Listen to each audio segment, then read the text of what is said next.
Welcome to our channel. Today we how to log into Vercel, deploy front-end projects instantly step-by-step clearly. To begin, open your web browser. In the address bar, type vercel.com and press enter. Once the Vercel homepage loads, locate the login button in the upper right corner. Click on the login button to proceed. You will be taken to the login page. Here, you have the option to log in using your GitHub, GitLab, or Bitbucket account. Select the service you'd like to use by clicking the corresponding button. If you choose GitHub, a new window will prompt you to enter your GitHub credentials. Enter your username and password, then click Sign In. For GitLab or Bitbucket, follow similar steps to authenticate with your credentials. After successful authentication, you'll be redirected back to Vercel. If you prefer to log in with an email, look for the option that says Log in with email. Enter your email address and click Continue. You'll receive a magic link in your inbox. Check your email and click on the link to log in.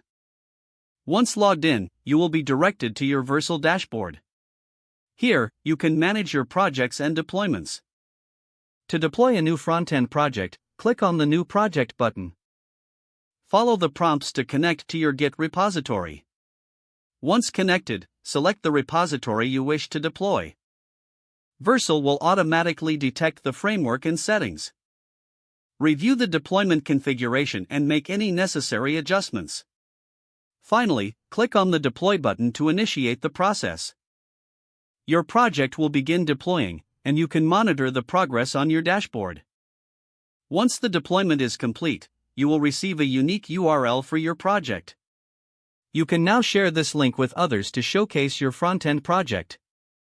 If the page does not load, refresh the browser or try again in a private or incognito window.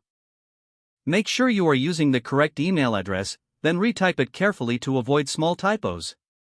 If your password is not accepted, use the reset option and create a new strong password you can remember. Check your spam folder for verification or security emails, then complete any requested confirmation steps. Enable two-factor authentication if available to improve account security and reduce unauthorized access risk. Don't forget to like this video and subscribe to our channel for more step-by-step tech guides.